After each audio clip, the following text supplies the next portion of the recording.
about a week ago, but I'm still like, waking up at weird times and I'm on like totally a different clock. But you came back. I came back, yeah. Because Australia's awesome. Australia's pretty cool, yeah. They were awesome. They had a Metallica and an Aerosmith at the show, so that was really cool. So it was a game room show? No, it wasn't. No, it was like it was a poster show, and I had some original drawings. But we contacted some fellas out there, and they brought their games, so that was a lot of fun. So people could in Australia. I was just stoked that people could come and play the games. And, I think it's like really powerful when someone gets to see like a piece of art on the wall and then see it on game, and get to play it. Yeah. I think it's a kind of a cool thing. Just some questions for me, sir? I do. I have a number of things that it's time to start, actually. I just want to say I don't know what the next Stern game is, and I don't know what the next game I'm doing is. Those are the two questions Have I you get asked done the another most. game yet? Those are the questions I get asked the most, and I'm not going to tell you guys. That would be yes. I say Waterworld. That's my that's what they told me. That's my thing. Everyone comes up there like, "What are you working on?" I'm like, "Waterworld." Don't tell anybody. And like people are running around like, "Waterworld." You've been around Gary Stern too long. Matt and Max. Yeah. He won't tell you nothing. Yeah. Can you tell you what's his favorite game? The last one I built. Yeah. That's a good answer. Yeah. Well, I figured we'd start by, well, first of all, thank you for coming. Thanks for coming to the show. So far it's been a great show for us. It's been real busy for me. Hopefully it's been busy for you too, Donny. Yeah. So this is Dirty Donny. Obviously you came to see him, not to see me. I'm Dan DeBuscher. I'm in charge of logistics here at the show. All the layout and the power and all that stuff. If it works, it's my problem. If it doesn't work, it's my What problem. happened last night? Yeah. Well, we got a couple little things, and unfortunately, they're still going because I'm here. It's one of those, too bad, I have to leave. You just have to wait for it to be done. But again, thanks for coming to the show. We got some great vendors, obviously Marco, and we do a lot with Donny. He does a lot with Stern. So we wanted to thank you and thank our vendors for coming to the show. So I think it'd be interesting. A lot of people don't know a lot about you. Obviously, the art of Dirty Donny is the name of this session, and I figured we'd talk about that angle of it, right? And obviously, we all know you do pinball, and you do amazing pinball. My favorite game is Metallica, and part of it, I'm totally going to buy an Aerosmith because of you. Yeah. Oh, thanks. Yeah. Metallica, I love. Aerosmith was like it was a weird title because like I like Aerosmith, but I know that there's people that don't like Aerosmith, and I was like, well, I'm gonna do my best to make this pinball as cool as possible. So even if you don't like the band, it's still like it's a rock and roll soundtrack, and it still looks cool, Right. So, and I think that people are coming up to me and they're like, oh, I'm just buying one just because of the art. So I like the band better now. Yeah. Than before the game. Oh, really? Oh, that's cool. Yeah, that's right? Cool. Right on. Yeah, it was a tricky title, It was like I have to make these guys like most of their artwork is like, or most of their band gear is like photographs of them, the T-shirts and all that stuff, and the record covers. There's not a lot of artwork.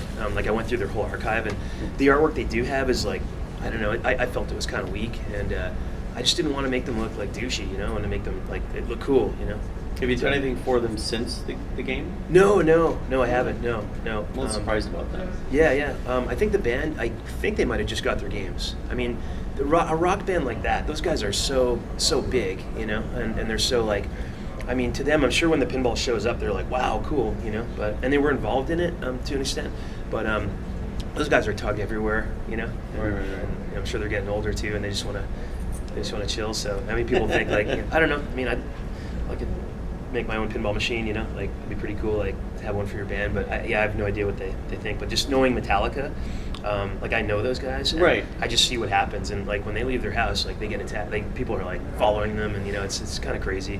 So I mean, they were very stoked on having their game, and they did voiceovers for the game and stuff. So that was cool.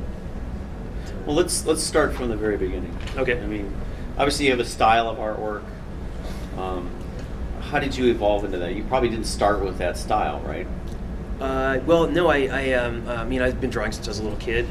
My mom would take a pen and paper everywhere we went, so I would draw. And I quit high school when I was 15. It just wasn't my thing, and ended up doing working in a lot of restaurants and bars, and I would do chalkboards for the bars and start making money doing chalkboards and sign painting. I got into sign painting, and which sort of led to like kind of getting into a lot of Big Daddy Roth stuff, and I built the kits as a kid. But when I got into pinstriping and sign painting, it was like a cool thing. And I was doing a lot of record covers in the 90s for bands, a lot of flyers, a lot of posters, and that was sort of where that led. In 1998, I went full time, 97, 98. So it's been about 20 years.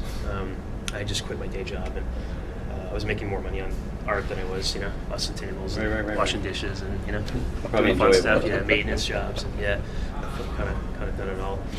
So you've known the band Metallica since way before the Pinball Machine. So let's. I'm a Metallica fan. I love that band from high school. Yeah, that was a trip. That was really crazy, man. I was doing a lot of record covers, like I said, for underground bands, and getting a name for myself, kind of in the garage rock and punk rock and metal world, and a skateboard world. I kind of like everything, pop culture. But I was living in Montreal, and I was visiting San Francisco. My friend Chip was a roadie for Metallica. I worked in their studio, and I'd done a record cover for a local band in SF, and he showed the record to Kirk Hammett. And Kirk was like, "Oh, bring him down," because they just bought that studio, and they just started to film at Some Kind of Monster, and Hetfield just got out of rehab, and they had me come down to do, he's like, "I want murals done in my room." So I'm like, I live in Montreal, and he flew me out, and I basically stayed there for 6 months, painting murals, and I was doing these murals, and all these people were in this, coming in and out of that studio, they were trying out bass players at the time, and I got to meet some crazy people like Pepper Keenan from Corrosion of Conformity, and Sean Penn was hanging out at the studio, and it was just a trip. It was just weird. I was this kid from Canada, and I'm hanging out painting, and they're filming this fucking movie, and I'm like, damn, this is weird, and it was really cool. Hetfield would bring a guitar in. "Can you paint this?" I'm like, "Yeah, I can paint that." And Bob Rock, the producer, was like, "Can you do a T-shirt for my car club?" I'm like, "Yes, I can do that." So, I think it was only supposed to be like a year, or no, not a year, sorry, like a month. I was supposed to be there, but anyways, it was 6 months. So I was hung out, and man, I didn't go home. I stayed, and I got married, and got a green card, and I'm Canadian. I'm just about to get my citizenship. I'm about a month away from the final. Nice. When I go to do it, so that'd be pretty cool. That's awesome. That was a really crazy time. That was definitely I guess, I don't know what you call it, but in your career, whatever you do, it's sometimes there's these milestones that happen, and that was definitely for me, the first real big one that went down. It was pretty cool. The second being getting to do the Metallica Pinball. Right. And it's from your experience working with the band with the artwork that you got the game, right? That's right. Yeah. So I'd been doing I guess at the point of when Metallica came out, I'd been doing art for the band for probably 12 years or so, and so Stern they approached them about doing a game, and I guess the band were like, "Yeah, only if Dirty Donny does the art." So Jody from Stern called me, and he's like, "It's Jody from Stern. We're doing Metallica, and the band says you have to do the art, and we've been wanting to work with you for a long time, so we want you to do the art. So do you want to do it?" I'm like, "Yeah, this is cool, yes," because I'd done a few custom games before that, and I've been a pinball guy for since I was a kid, but I've had a game in my living room since the mid '90s, in Canada. And I've owned a ton of games, and like you all, I'm sure, 80s arcade games and pinballs. So I was coming to these shows too, the one in Dixon. We'd go to the Pinagogo quite a bit because it's close to my house. That was pretty cool to get that call and to get to do that. And then about 2 weeks later, I got a call that Gary Stern was going to be in town, and I had a knock at my door. I was going to go to dinner with Gary, and I opened the door, and it was George Gomez. And I'm like, "Hey, it's George. He's at my house." And Gary hadn't showed up yet, so Gary came a few minutes later, and we're just looking at my toys and knickknacks and stuff. And Gary's like, "Boy, hey kid, I sure hope you got this. There's a lot of weight on your shoulders." And I was like, "Yeah, there is a lot of weight on my shoulders. I have to please you. I have to please pinball fans. I have to please Metallica fans, and I have to please the band, and they're really picky too, and so." Yeah, I was kind of like, "Oh, I got this," but it was heavy, the first one, having to do it. I just knew that there was just going to be this 6 month period of just drawing, and it was. It took that long to. It took me 6 months, yeah, because I did all the different, all the different versions. Yeah, the different versions and stuff. Yeah. So, that was interesting. So when there was rework on the art you did, who drove the rework? Was it the band, or was it Stern, or The rework? Well, like if you had to do something differently? I don't like this, but I Oh, like this. the changes and stuff The to be changes, done. yeah. Yeah, it was mostly like art department and Stern and stuff. We'd go back and forth. There wasn't really a lot of changes on Metallica. Greg Ferris wasn't the art director at the time, as another fella. But Greg had just gotten hired, so he was kind of helping out a little bit. So he picked up a little bit of slack and helped me with some moving stuff around, and plastics, and dropping stuff into templates. And second time around, Greg's the art director, so that was great. To work with Greg, and he's a buddy of mine, and he's really easy to work with. And when Greg has a suggestion, he's such a good artist that it's like, yeah, why didn't I think about that? Genius. Thank you for your help. So yeah, it was really cool. Like the second time around for sure. But yeah, Metallica's a trip. And we were all worried. When it came out, it'd been the first, I guess, like hand-drawn kind of theme in a long time. Very long time. So you guys, I guess you guys like it because you're here. Hopefully. I'd like to think a lot of the success Stern has had recently is because of the hand-drawn stuff like you've been doing for them. I'm like I said, I'm a pinball fan, and I always felt that the days of like Gordon Morrison and Dave Christensen and all those games were like those were magic, and I just never felt like I was just never a big fan of Photoshop raps and energy drink, cars driving around with the raps on them. I don't know. I always felt that pinball was, it needed some, that hand-drawn feel, So were there different techniques you had to use to do a pinball than you would have used in the traditional media, like paper? It was just, I'd done the custom games, so I was kind of familiar with that's templates right. and You stuff. did. I forgot. Yeah, Tell us about that. I'd done back classes. It was actually, I did this band, the Helicopters from Sweden. I did a record cover for them. And then Wade Krause, my buddy, we've been talking about doing a custom game. So we took a Kingpin, and we decided to take that because I already had the artwork. And so we took the Helicopters, talked to the band. They're like, yeah, just do retheme it under this band. So we did the Helicopters game. And then I showed that to Hetfield, and he was like, I want a Metallica one. So Wade and I met Tanya Kleiss, that works at Stern, the programmer at Stern, and Tanya reprogrammed the game very much like you hear games now. Right. And he got hired, from Stern, so that was pretty cool, I don't think that had been done before. In fact, I'm pretty sure it hadn't. So I played Metallica and had sound effects, and it was pretty neat. And James liked it a lot, and he wanted another one for his car club, so we did one for the Beatniks car club, and it was another retheme. Pinball machine for a car club. Yeah, the Beatniks, yeah. So we took an Elvira and the Party Monsters, and we took a really like a beater machine, like one that was super screwed, and right. Wade restored it, and then he screen printed the glass and stenciled the sides, and so. So you cool. did the Metallica, and how long before you got the next call for the next game? Was Can Crusher was the second game, or was that actually Can Crusher was actually after Aerosmith, yeah, because PBR they were like we want the game, and they kept bugging me. I'm like, I'm working on a title I can't tell you about, but until I'm finished that title, like there's going to be like no Can Crusher, So it was crazy because I worked on the Aerosmith for 4 or 5 months, and as soon as I finished, I think I took like 5 days off, and then I jumped right into Can Crusher, and Can Crusher I did in maybe about a month, and Can Crusher came out first, and it just looked like I had done that first, but I had actually done Aerosmith first, and Aerosmith kind of took a little while, and I think it might have been because of their screen or the new screen, I'm not sure, but it took longer than it was supposed to come out. Well, it was in your book. What? It was in my 6 book. or 7, 9 months ago when the book came out. Yeah, the book came out in kind of like Chicago Pinball the Pinball convention, and that the Aerosmith was supposed to be out last summer, so it wasn't. I can imagine those conversations. What were those conversations like? They said, "Yeah, go ahead and put it in the book." Did you remind them the book is coming out? Well, yeah. I mean, we just had this wide berth area that there's no way that it's going to be out before then. Like the book's not going to be out for like 8 months. So it became the official teaser, I guess, if you will. So, but it was ready to come out. It was actually good timing, I think. It was kind of fun to not tell anybody and just sort of show up in Chicago with a few books. I got 10 books, and people were grabbing at them, and it was pretty cool. And it went right online. There's a guy with the phone, and he's right on Pinside. Yeah, pretty funny. So is most of the things you're doing these days related to pinball, or kind of adjacent hobbies? Yeah, I do a lot of posters. All the posters, for the most part, are like kind of pinball related somewhat. And I just did a new poster for Stern, and kind of working with them a little bit. I work with Marco too, do designs and stuff. Oh, your so. T-shirt's great. Yeah. Oh, thanks. Yeah. Sure. Thank you. So what do you want to do next? If you could pick a title to do, what would you do? Man, I'd love to do like heavy metal. That'd be pretty cool. Or like Mad Max. Like from the movie? Heavy Oh, Metal? yeah. Yeah, the Mad movie Max. Heavy Metal. Yeah, the Oh, magazine. awesome. Yeah.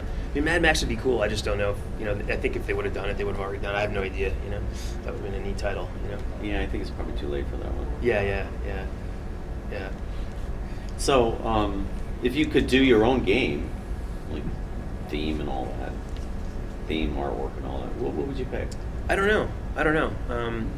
That and I'm Not hoping licensed necessarily. Yeah, like come up with a theme like they used to, just sort of back in the day. Well, they used to design a game and then slap a theme on it. Yeah, slap a theme on it. Yeah. I don't know. I'd have to think about it. Probably something like sci-fi fantasy or, who knows? Yeah. So a lot of your art's on the game, but how about in the game? And what I mean is the display. Stern has the new display. There's animations and stuff. Are you involved Yeah. with any of that piece? I wasn't involved with the animation. It's a different department. Right. But I did. I was in touch with the guy that did the animation, and I did. This guy Chuck, and I did give him.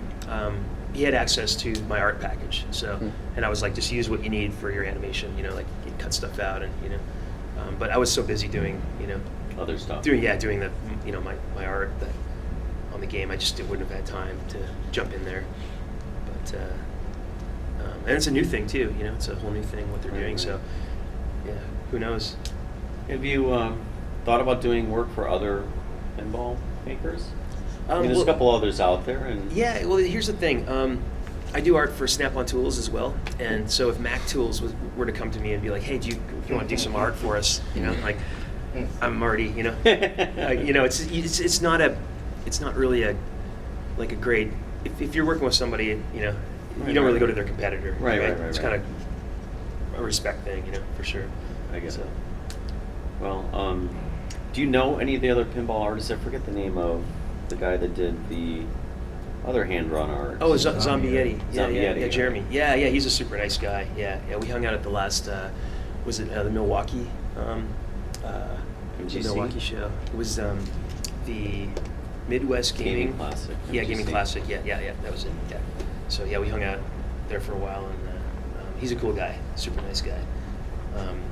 It's really cool to see art on a game again, like hand-drawn art. And it's not to say that they're. I mean, Photoshop has its. There would be titles where it would fit, but I just love seeing art in a game. Like Ghostbusters is amazing. Right. Seeing that, I was proud. I was like, Right, oh, that's right, cool. right.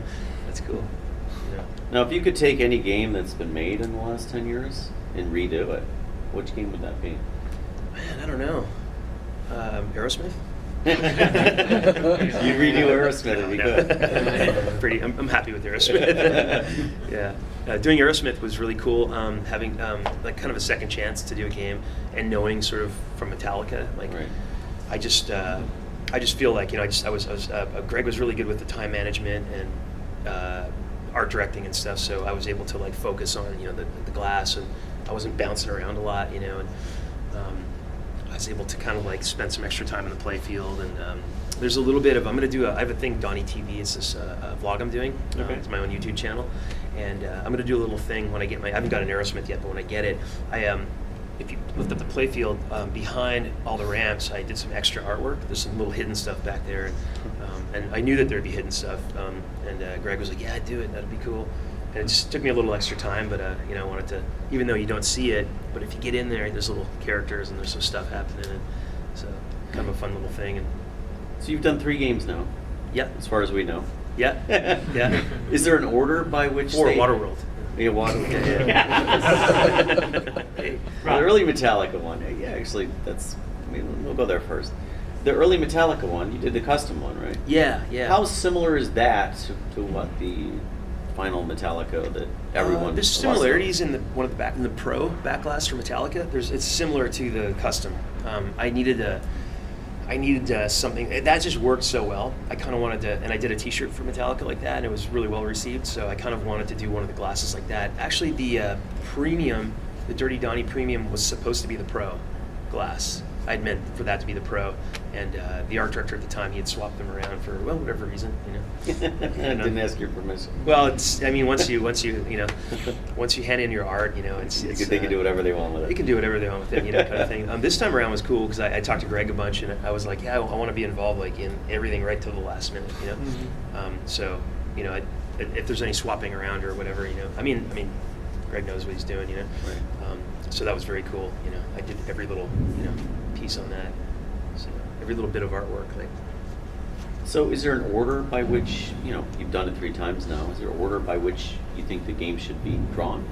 Yeah. Do the back glass first? Start with the back glass, Yeah. yeah. Because when I've worked with John twice, and John's working on the playfield, it's just the game doesn't exist. It's just it doesn't exist. We make it from scratch. So Right. he's like designing the playfield and where the ball rolls. So so I do give him time, and I do a few glasses, and then I'll do the cabinets. And by the time I've done that, it's usually ready for to start doing some playfield stuff. And there's still stuff moving around, so we moved the lights around a little bit. We played around a bit, and I got him to push some lights up a tiny bit, and he's like, okay, I can do it. Just because I wanted to have a nice space for artwork in the middle. Right, nice. And it was fun. It was pretty cool.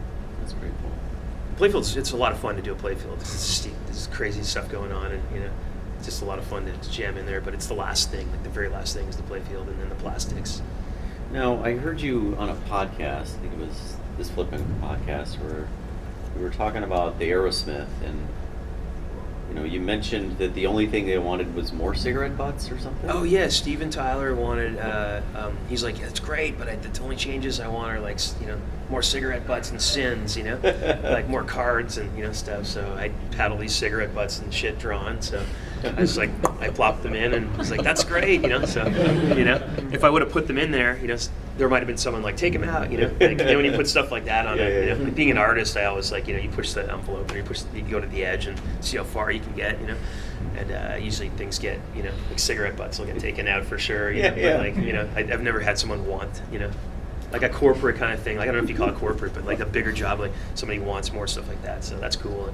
And, Can Crusher was cool. That happened. I was pretty burnt, and I took a little break, but they were like, hey, for the theme, we want like a party scene in a van right in the middle with some motorcycles and stuff. And I was like, it's kind of what I draw in my spare time anyways. So I got this, and I have a custom van as well, a '73 Dodge. So I'm like, I'm gonna put my van on there, like, You And still have a van? Yeah, I still have a van. Yeah. So if I ever sell my van, I'll be like, that's a van on a pinball machine. Maybe I'll get a few more bucks for it, Yeah. So, yeah, that was pretty cool. And that was like the Can Crusher for me was just like, Paps were really cool. They're just like, So you were working for them, not for Stern. Yeah, I was actually working for Pabst. Yeah. So I just got off a job working with Stern, and then I was actually under a Pabst contract. But working with Stern, that was already, knew those guys and stuff, so it was easy, easier. But Pabst are cool. They're a very cool company. They're very cutting edge, and they're a beer company. They sell beer to like a lot of metalheads and a lot of punk rockers. So it was they didn't really care. They're like, we just make it cool. So there's not a lot of nitpicking about any of the things you did. Little things we had to move around a little bit, but nothing. Yeah, changes were just minor. I don't even remember what they were. Obviously, that's a retheme of Juicy Melons, and did you have one of those as an example? No, but I had played it a bunch, and I talked to Greg a lot about it. We actually did went through that together, and Greg helped me with a few things. Because he knew the game, Right. I think he was working on the scores and the gameplay and stuff, rules.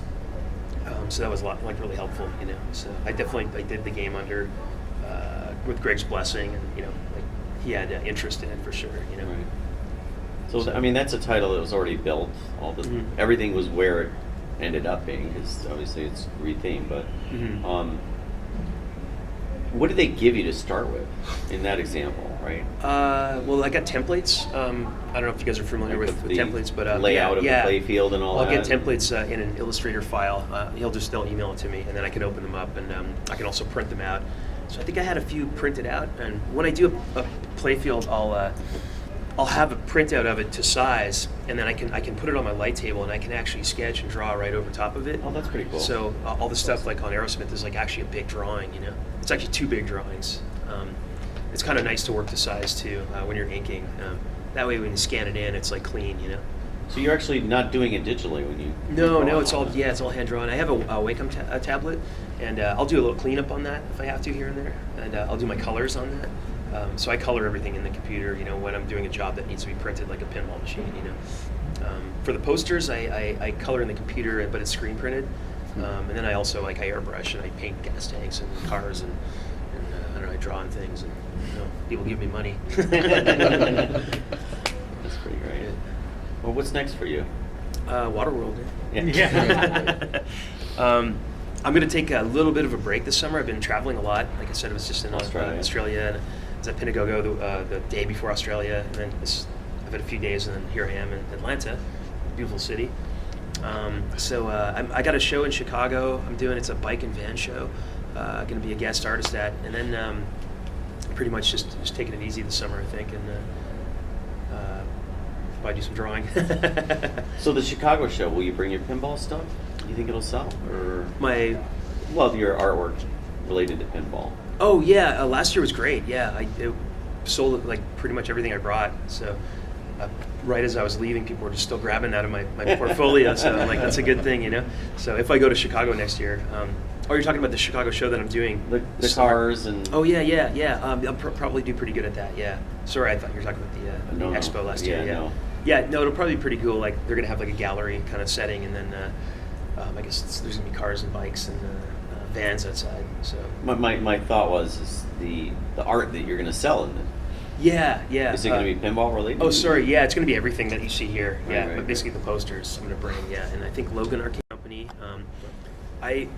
Early on, I felt it was important to do kind of like be like an octopus and have my sort of tentacles out there and be able to do different styles of art and do like licensing and stuff. So I'll license like a tiki mug, and I'll every quarter I'll get a check for that, and guitar picks with Dunlop, stuff like that, and stuff for Fender guitars, and so it's cool to every quarter to have a few checks come in, and it becomes like a bill payer, like it's just another way to skin the cat and pay your bills, kind of cool. It's fun to make things too. Like I like things, so toys and.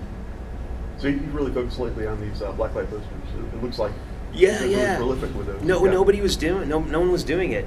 Like I was like, I'm going to bring this back. I did one, the girl with the sword and the guy on the bike, and called it Blacklight Rebellion. I'm like, I'm going to try this out, and I'm going to bring this back, and that just boom, it sold out super fast. So I made another one, and they just kept selling, and people liked it and they dug them.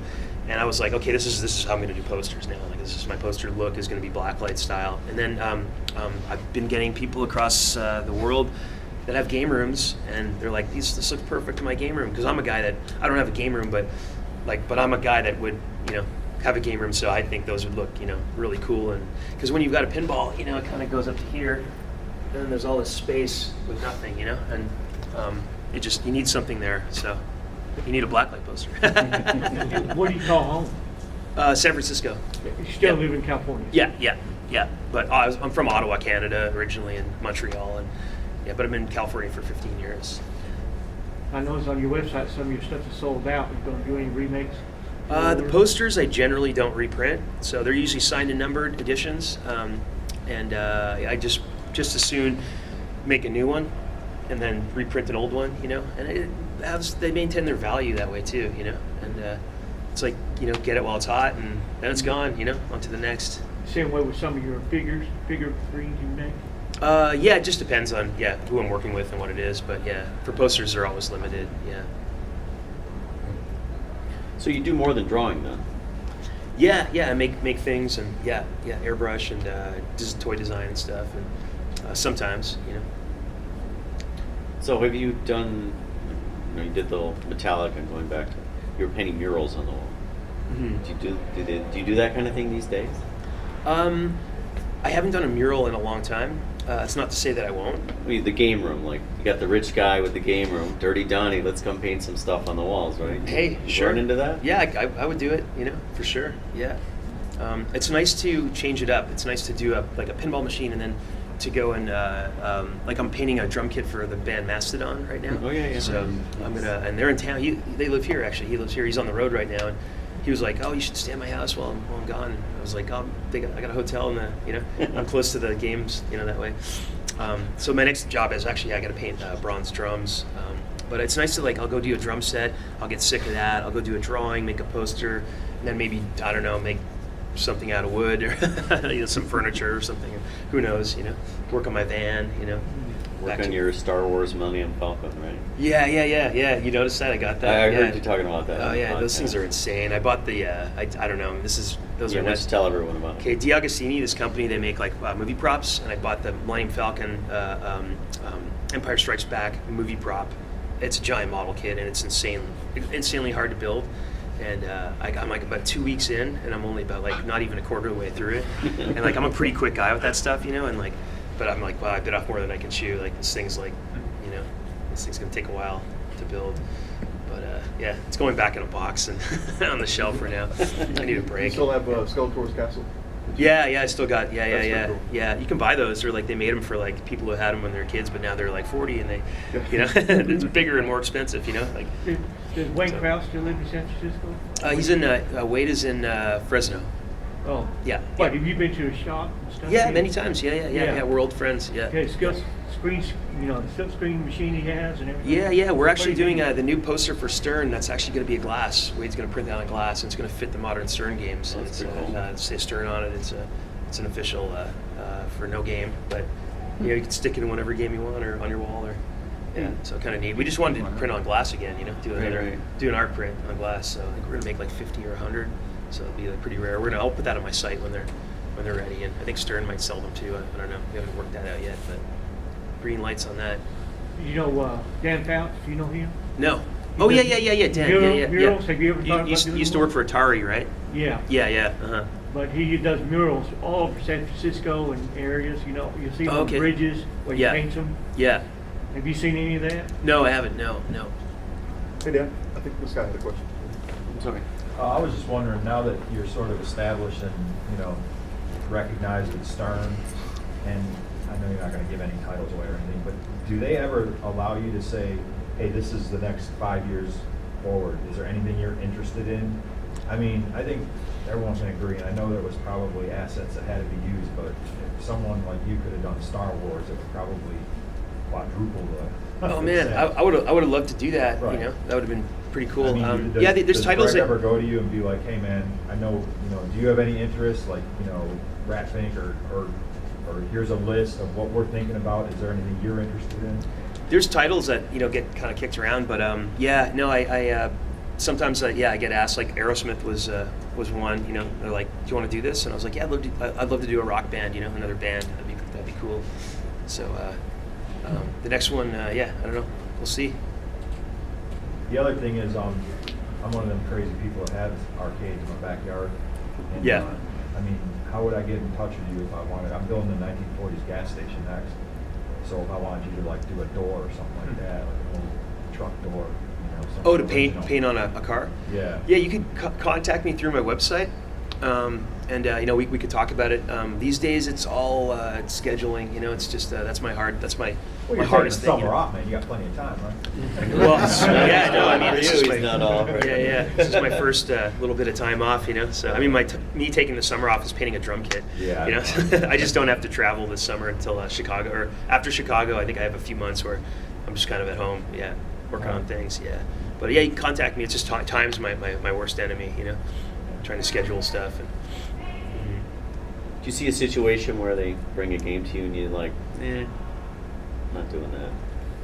I don't know. I think I can do any title that they bring me, I think I'm capable of, I know I am, doing whatever theme. Like Game of Thrones. Let's say they said Dirty Donny. We want you to do that. I could have done that. Yeah, I could have done it for sure. Yeah, it would have been hard. That's a hard one, There's a lot going on. There's a lot of characters, But I would have drawn the throne and a lot of swords and, Have you turned anything down in the past? I was gonna do Ghostbusters, and then I did Aerosmith, basically, you know. Wow. So that would have been cool, you know, would have been neat. But it was your choice to pass on Ghostbusters? Yeah, it was. They had asked, you know, they're like, "What do you think of Ghostbusters?" I'm like, "Well, I kind of like got a rock band." They're like, "Yeah, Right, we'll do the right. band, we'll do the band," you know. Okay. So yeah. And that's not that like I think that's an amazing title. And I think that Right. was, you know, Zombie Yeti was meant to have that title, and he did an amazing job, you know. So yeah, very cool. It sounds like you started doing like all traditional mediums, and then you kind of dabble in some digital stuff. How did you get involved with that, or how did you kind of learn that, or use that a little? Well, I don't really. I mean, the digital stuff is more of a tool, you know. Yeah. So like I'll do cleanup and color separations and color. Yeah. It just was like a natural, you know, thing for whatever. I mean, doing a pinball machine, it just works perfectly for that, you know, because you have to color it for print, you know. So it was just the thing I needed to do. You know, I'm pretty good with Photoshop. I don't really do Illustrator because I can do lines, you know. So I always was kind of like, oh, why am I doing this? I can go get the brush and do it, and it's much more satisfying for me. Yeah. You know, but it's a good tool. You know, it's definitely you know, programs are good tools. You know. Cool. Have you been approached by any other pinball companies, small boutiques, saying, "Hey, we want you to do our next artwork"? So I've talked to like a bunch of them. You know, they've come up to me and you know, we've chatted and stuff. You know, but I think for the most part, like, you know, they all know that, you know, doing art with Stern, you know, right now. Yeah. Could you go outside Stern and work for somebody else? Well, we talked about that earlier. You know, it's kind of like the Snap-on tool thing. You know, like I wouldn't work for Mac Tools or, you know, or Craftsman, you know, because I'm working for Snap-on. You know what I mean? Yeah. Yeah. It sounds like you're comfortable working in a lot of different media and a lot of different processes, a lot of different tools. Is there like a medium out there that, or the next tool, like something that you're getting excited by and want to try out? Like, what's the next thing there? Like Just a process for creating art or a medium, and is there something out there that you haven't done that's well, exciting? I just got into doing video, doing my own channel, and Yeah. it's kind of like an art experiment. You know, it's a like a new little project. You know, and I was like, I'm doing all this traveling, and I want to be able to film it and edit it together. My goal was to take about 6 months and learn it on the side, and so the goal was to be able to shoot in a weekend or on a trip and then edit in one day and have like a 4, 5, 6 minute episode. Yeah. And I just launched it a couple of weeks ago on YouTube and Facebook. And I'm filming this show, so that'll be one. And I just, you know, got GoPros on my phone and learning Premiere Pro, and I'm good enough that now I can edit it in a day. But it's fun. I love it. Like, video editing is super cool, and I'm definitely going to keep going with it. And I gotta get an upgrade and get a camera, so I'm getting into the gear. I'm going down that tunnel, you know. Like gear. Like I need better gear, you know. So I got 2 GoPros now. It's like, nah, I need 3, you know. One on my car, one here, and like one on my head. Yeah. Do you know what when you start something like that? Do you know what? Like, do you have a picture in your mind of what you want it to look like when you finish, or is it more about the journey? Like, you know, I have an idea. Definitely an idea, you know. But a lot of the time, a project will turn out like different than, you know, what I'd planned. But you know, yeah, start with an idea. You know, start with something, and you know that you want it to look good in the end. You know, so that's what counts. And you know, have fun doing it. And yeah, so the video has been a lot of fun. It's actually getting distracting because I'm doing too much video right now. Not enough dry.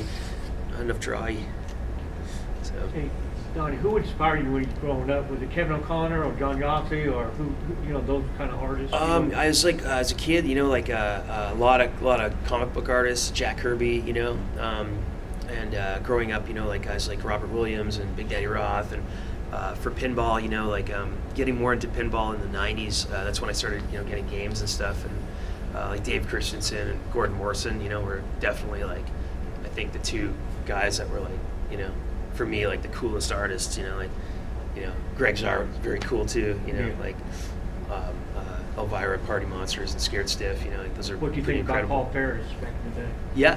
Yeah, he did Phantom. It was pretty awesome. You know? Mm-hmm. All those guys, yeah, all those guys, yeah. I say Gordon Morrison and Dave Christensen because they're my favorites, you know, but like all those guys, you know, for sure, yeah. Pinball art's like amazing. I used to walk. I'd wander around Pinagogo, like back in the day. Like when I first moved to California, I just, you know, let's stare and take pictures with my shitty little flip phone, and you know, bring up my digital camera and you know, Xenon, What belongs shows to me have now. you been in California? Have you been to Baney? What's that? Have you been to show in Baney? Yeah, that's what I'm talking about. Yeah, or no, actually, that's Dixon. Banning. Yeah, I was at Banning last year. Yes, sorry. Mhm. So how involved are you with the sculpting of the toys, like Sparky and the toy box? Oh, that's a good question. I do like a turnaround, which is 4 drawings. So I do the front and the sides, and any other sketches for it, like maybe the hands and stuff. So I'll sketch it out, and then we'll kind of go back and forth. So Sparky came out, pretty much exactly, and so did Jackie. They came out like really, really. It's what I was, what I was envisioning. Yeah. They did a good job. I saw I guess it was your sketch because it was Sparky with speakers going up the sides and had some extra stuff on it. That was the original did- drawing, yeah, the original That was concept. awesome. Yeah. And I didn't know where I was going to put that. I was like, maybe that'll be like a glass, or maybe it'll be on the playfield. And we didn't use the speakers, and Yeah. But we took that, and then we did the turnaround. It became the toy, I was pretty happy with the way Jackie turned out too. And me and John were talking about it, I was like, John, why don't we do it's John named Sparky, like he named Sparky. I had drawn the story about Sparky is I was at Metallica studio, and I was waiting in the kitchen for Hetfield. He was doing something, and I drew like his character, and he's like giving the bird on their blackboard. He's like, nah, like that, and so James walked in. He's like, oh, you should put Metallica sucks on the shirt. I was like, okay, And he's like, man, why don't you go home and when you go home, draw it, and we'll do a T-shirt or a guitar pick. So I did that, and so I didn't name him. And then when the Metallica came up, we were talking about what kind of toys can we do. I'm like, well, I got this character. He's kind of like a weirdo, and he's we can put him in an electric chair to ride the lightning. So why don't we take the character that James already is into? We'll put him in the chair. It's kind of Metallica, and sort of new Metallica, and so it just worked. It just worked out. And then So that John electric That chair was all character your was idea, from the not game. Lloyd's. Yeah. You were doing the game that didn't exist before that. Yeah, we made him up. Yeah, it was like this existing drawing that I'd done for a guitar pick, and then James had liked, so we put him in the game, and John named him Sparky. John's like, I'm calling him Sparky. He had the sculpt on his desk, and then when Aerosmith came up, I'm like, the character Sparky was so popular, I'd like to do another character like his cousin or whatever. We'll call him Jackie, Jack in the Box. So that was a lot of fun, to do that. So. Who did the voice? Because both characters are. It's a good question. Yeah, it's a really good question. Brendan Small, he's actually a friend of mine. He did Metalocalypse, the cartoon. Right. Death Clock. Yeah. So we call Brendan, and Brendan did Sparky and Jackie. Yeah. He did a bunch of stuff. He did all the characters in Metallica, and I think he did everything in Metallica. The voices of the band. That's actually the band doing callouts. But Brendan did all the extra, the snake and all that stuff. And then I think he did everything on Aerosmith. He's on Can callouts. Crusher too. I don't know. I don't think Brendan did Can Crusher. No, the people that did Can Crusher were the PBR at the head office. It was some people that worked for him, and then they got the band Red Fang to, they're like a PBR band. They're sponsored by PBR, so Red Fang did the soundtrack. So, you're a lot of what you do. You can see by the age of the people in this room that nostalgia is a big driver. You did the hot rods and the Rat Fink. We all grew up with Wacky Packs and stuff like that. Yeah, Wacky Packs. Yeah, totally. Yeah, one of my favorites. My question is, do you see something like that happen again in 10 or 20 years with our kids? Where they have nostalgia for something in the 90s or God forbid the 2000s? Yeah. No, it's I think everything's got a it's kind of like 80s stuff is really popular, and living in the 80s it's kind of sucked. That stuff wasn't so cool, But Speaking of the devil. yeah. Everything comes around, it just depends on, what you grew up with. And, for me, I always get into stuff I was into as a kid. And, I'm always trying to find new stuff. Wacky Packs are amazing, I've been collecting those for a long time. And I got one of the posters, the sheets, the uncut ones. And I honestly don't even know what that is. Oh my they're the God. stickers. They're the stickers that were products, but they made a goof on the product. It was a comedy. They were all hand painted by this guy. I can't remember his name, but it was little. It was Norman Saunders. He did a lot of them, and they were small paintings. And he would draw them, and he would send them off to another department, and they would letter them. And so I think when the internet first started happening, when I first got the internet, it was 1999 or something, and I found their website, and they were selling them, and they were $200, $300, $400, and at the time I just couldn't afford it, So, but they were selling the original art. That was for Wacky Packs. Pretty neat. So at one point you were customizing Sparkies. You would take orders and. Yeah. I actually got 5 more. I'm gonna do. I might do 5 or 10 more. Are you still doing that? Yeah, once in a while. People ask all the time, so I think I'm gonna do another run of those. But I might have to do some Jackies. That was my next question. That was where I was going with it. Yeah. We'll see. Definitely keep an eye out on the website and stuff. So, and on Pinside, I got a friend that sometimes when I put a product out, he'll post for me. So, Cool. because I'm not officially on Pinside. Officially. So I'll poke at it sometimes with a stick. Doesn't take a stick. Yeah. All right, so tell us a little bit about, you said you have some games. Is it just pins? I've owned a lot of games over the years, and I had a Twilight Zone that I sold somewhat recently. Right now I have Metallica, Can Crusher, and Nitro Ground Shaker, the Dave Christensen art, the Valley game, which I'm gonna that game is that's my favorite art of all time. And I was looking for the glass for years. I'd go to Pinagogo and I'd flip through, this guy would come every year and have a ton of glass and it'd be all dirty and stuff, and I'd flip through and I got a bunch of glass off him over the years for cheap. And I was always looking for a Nitro Ground Shaker, and one was on eBay for $500, and so finally Craigslist up pops a Nitro Ground Shaker for $1,100 the whole game, and with the glass, yeah. So I drove down and grabbed it right away, and so that game I'll have, I'm pretty sure, forever. It's just one of those things I got to keep. And then it's nice to have my games. It's pretty cool too. I had to sell Twilight Zone because Aerosmith's going to take its place. Right. Yeah. So I want to have my, it's nice to put a lot of work into it. I want to have my own games. Right. It's a lot of fun. I would imagine that's part of the deal, right? Contract. You get Yeah. We work all that out. Yeah, for sure. Yeah. Got to have a game, right? Yeah. All the band members get the game, and how does that normally I think so. Yeah, I think apparently they're getting the games. They should be getting them now, or they've just gotten them. Metallica is an example. Yeah, That's part of the deal. Also buddies with Hetfield's assistant Ray. He's lives near me, and Ray was he was freaking out. He's like, fuck, like 10 games just showed up at headquarters, and they're like, there's games everywhere, in boxes, and he's like, I don't know where we're gonna put these, we're gonna go on tour, and there's games everywhere, and he's like, I'm trying to get them to the band, and yeah, it was pretty funny, but they've got one at their headquarters, which is cool, so you can walk in the door and there's the game, but I think the band, they got 2 each, or they got a lot of games. They definitely, they might have gotten 1 of each. I don't think, So they're probably the biggest, going back, and they changed the tides for you, right? It's the work that you did with them that led you to where you're at right now.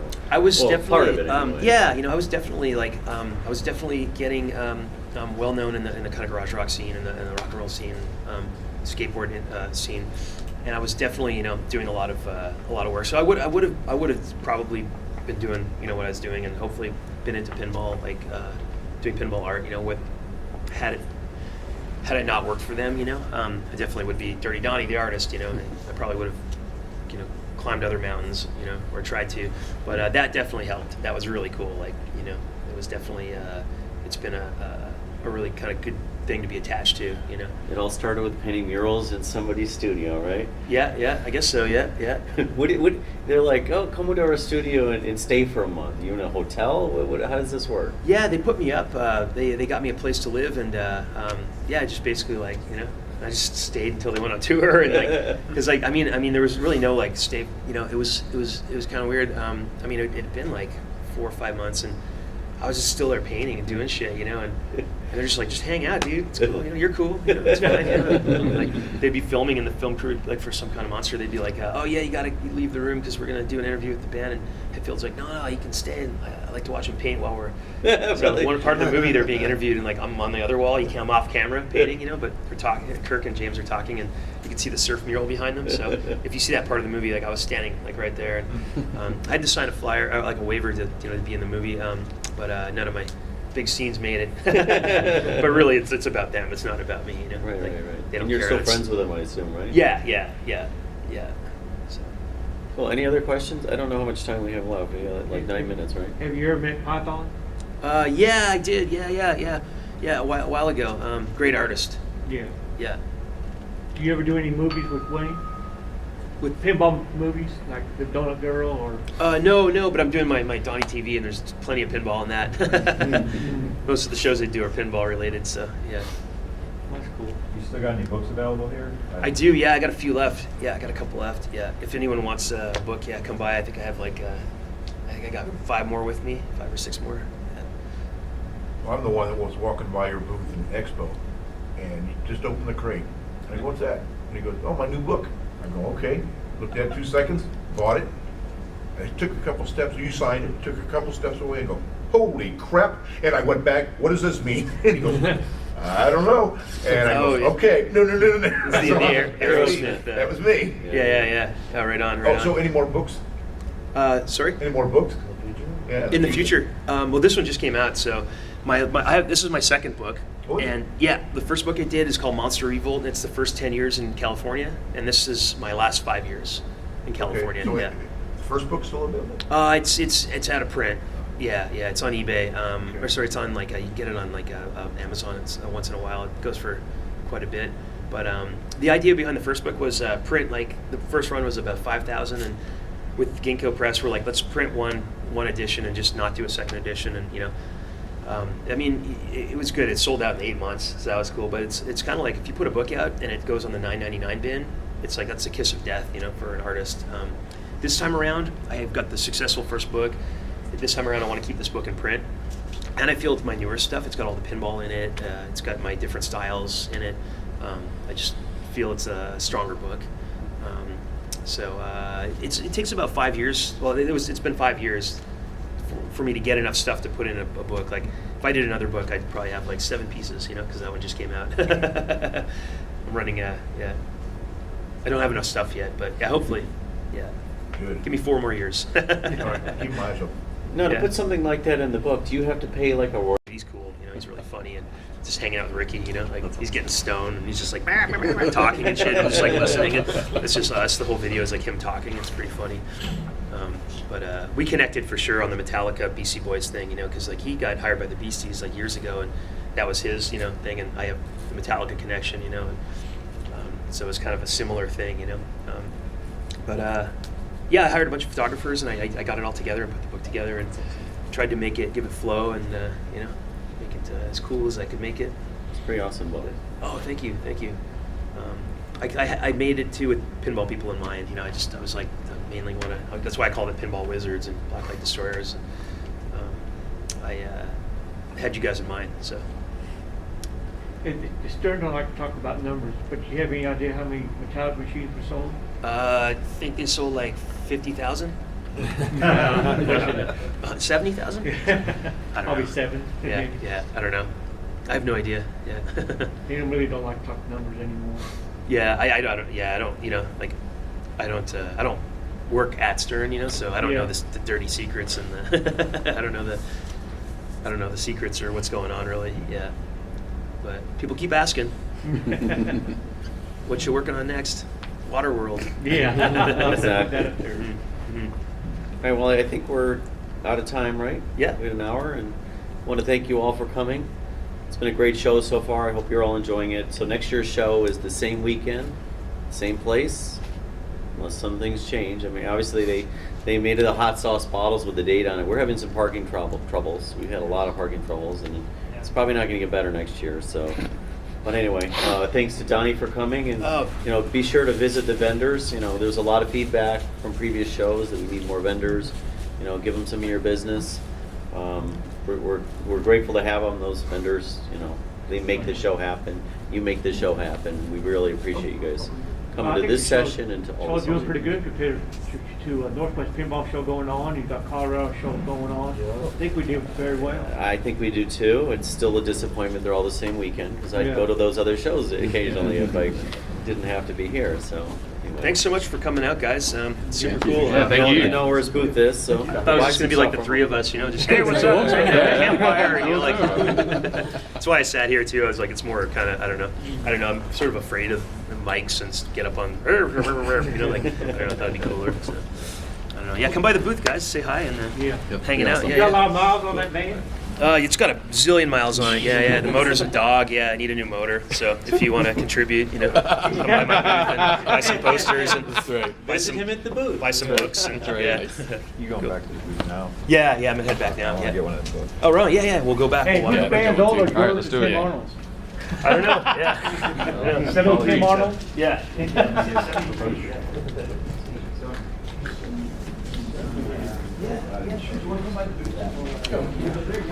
Didn't need the projector this time, huh?